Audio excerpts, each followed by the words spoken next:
Hello, Tank Blitzers. It's Littlefinger. Hey, we're continuing this series on the potential free tank that you can get from the Blitz Cup event this November. Doing this series so that you can get a better feel for the tank and which one's going to be best for you. Today, I'm going to focus here on the Action X with this wonderful spaced armor and just amazing all-around armor. The previous video on how to get this tank went into a little bit more detail on the armor and the specs on the tank, so I'm not going to do that here. But I do want to play 3 games for you just so that you can feel, get a sense of if this tank is the best of the 3 for your playstyle. So consumables, repair kit, multi-purpose, and adrenaline provisions, putting in tea, improved fuel, and black tea. Ammo, this thing's got so much ammo, 40, 20, and 10, making sure we're buying our premium APCR with silver and not gold. And then to the all-important equipment. And there's a couple question marks here you might want to change for yourself. All right, but calibrated shells, a defense system, and improved optics. I think that's pretty straightforward. Enhanced gun laying drive. So this enhances your aim time after the tank has stopped moving. So you may find that you're shooting on the move more frequently, in which case supercharge is better for your playstyle. Enhanced armor. To me, I think this makes more sense because you've got really great armor. So let's just put 4% on top of that and makes this thing damn near impenetrable. Engine accelerator and refined gun. Again, if you find yourself on the move shooting with this tank, you might feel that the vertical stabilizer is better for your playstyle. Toolbox and consumable delivery system. So let's jump into those replays and hopefully you get a feel for this tank. Now, what do we know about the tank and the armor? Well, when I play it, I look for places I can get hold down and I can hide that lower plate. And so here on this map, that gives me a great opportunity as my iPad glitches out here and won't recognize that I'm trying to get it to drive forward. Right in between kind of B and C, where those logs are up on some sort of, I don't know, that right in front of me there. They're kind of up on a pedestal type of thing. Hides that lower plate. This is just a great position for this tank. Now, the downsides to me to the tank are its lack of mobility. And you can see here, we have just encountered the whole team just about. And I'm not going to back down from that because you're going to see here, where are they going to shoot me? They got to aim for that little hatch on the top. And that's about the only place they're going to be able to shoot as we, just annihilate that poor annihilator. Sorry. T-23 is pushed up. He's now in crossfire. He's going to back up. And what you're going to see with this battle here is that, I've put myself in such a strong position. I don't really have to go anywhere from here. Yeah, this is probably going to be a lopsided battle, which is not all too uncommon in the game these days. But look, I've got so many tanks to shoot at. Just putting shots everywhere here. Annihilator comes around the corner and he still can't pen me. I mean, yeah, he probably wasn't aiming in the right spot. He's probably not the best player because he YOLO'd through the middle and let me shoot him 5 times before he got to cover. But we're going to even angle up here. And look at that. He even bounced that shot. We haven't taken any damage yet, and we've done 2,100 damage. So you can see that right here is the playstyle of this tank. You don't have to drive. If you can get into a game where you don't have to drive very far, you're really going to love this tank. If you can find maps that have hills, you're really going to love this tank. But that isn't every map. And so this tank does struggle a little bit on maps with towns where you can't necessarily hide that lower plate all that well. Yeah, you can do some side scraping in it, as we do 2753 for 79,000, 1100 XP there. So let's quickly roll on into Normandy here, which great map for hold down. We're bottom tier here. And we'll put this tank to work and hold down, and you'll get a good idea of how strong it really is. So again, the downside of the three, I think this may be my least favorite. Even though statistically, I think it might be the best. As far as, it was certainly up there, 70% win rate, over 2,000 damage, average damage per tank. But you also have to factor in how it fits your playstyle and is it enjoyable. And to me, I'd rather have a tank going 55 kilometers per hour than 35 kilometers per hour. We're going to put ourselves right up here on this ridgeline and, just let the armor do the work for us. And this super accurate gun here.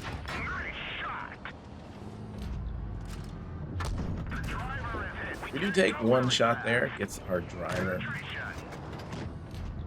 Gonna hold on, repairing that for a little bit as we take a bounce from the BK. We've already blocked upwards of 900 damage in this battle. 50 TP. He's come for it here. Did have to switch over to APCR to take a look at whether we could pen him there. Poor aiming on my part, missed the defender there.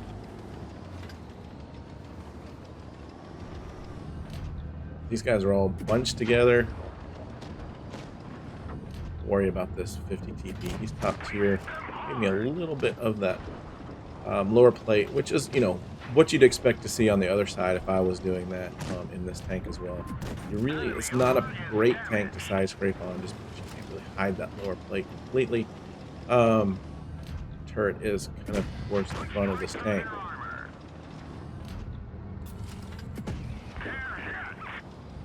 But hey, essentially we're holding this hill and kind of not allowing the enemies there really to do much about it.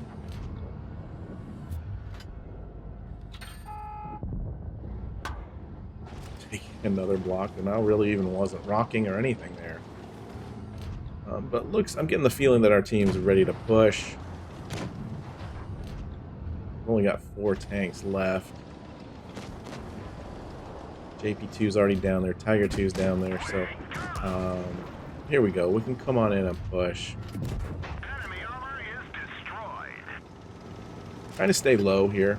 Gonna take some damage jumping off this self-inflicted loss of hit points.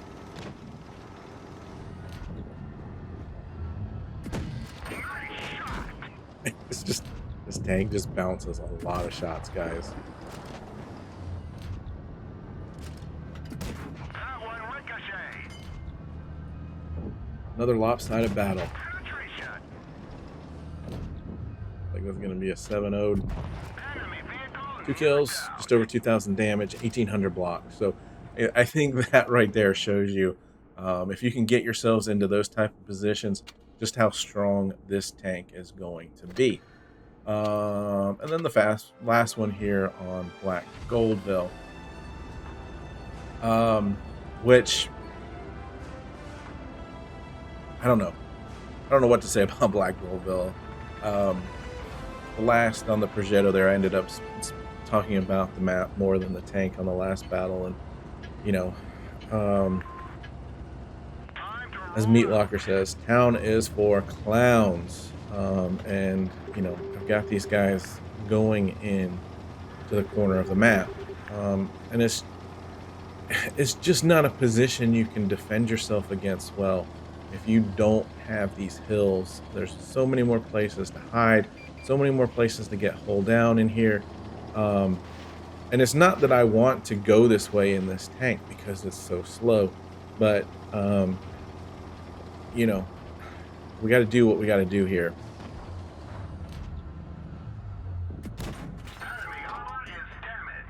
So we've got the Hornet there. We'll take the nice 333 ammo rack to finish him off before he can do any more damage. But we've already lost 1 player. And as you can see, they've pushed on into town as well. This game is actually decided by our light tank in the end, to be honest with you. LT-432, the new tank. But anyway, so I'm coming across here, and I did not expect to see two PDs sitting in this little valley here. But we're going to drop the adrenaline and try to get as much damage here. HE, the RHM, not doing Spaliner, interesting.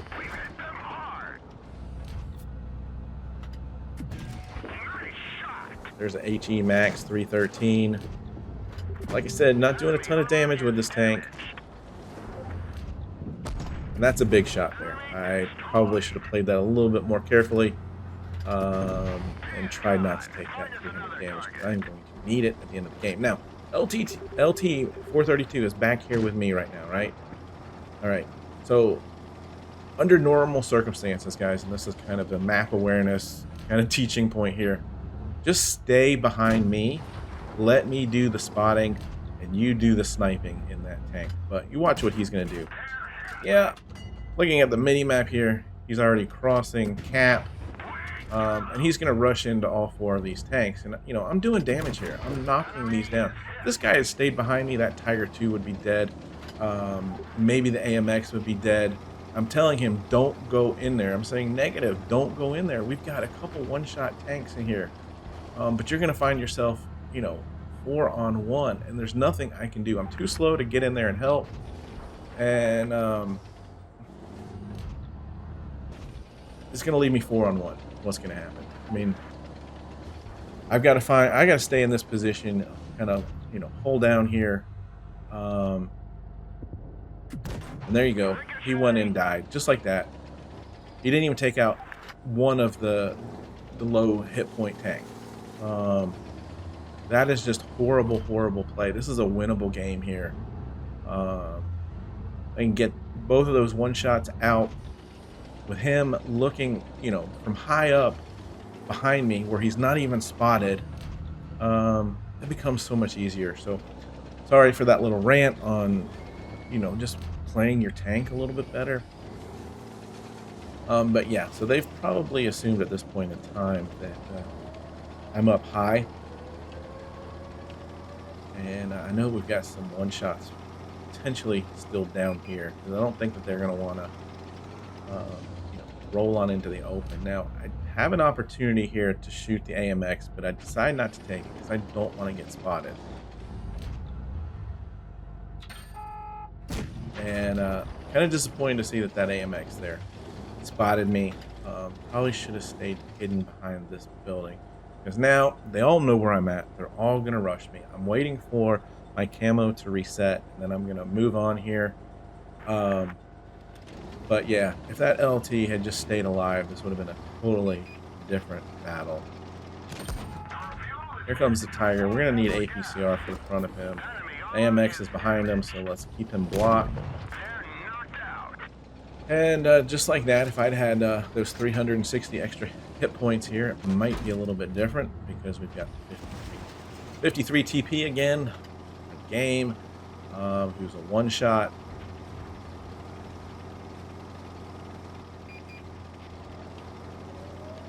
You know, if the guy had just been in the hills sniping all these guys. And yeah, we blow the shot. So, game over.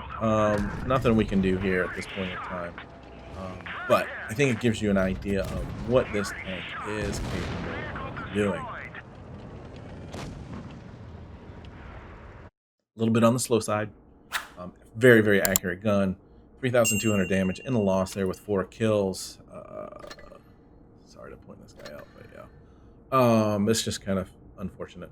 Anyway, guys, so hopefully those 3 videos are enough to give you a little bit of a feel for the tank. I also did a full tank review on it. You can check it out.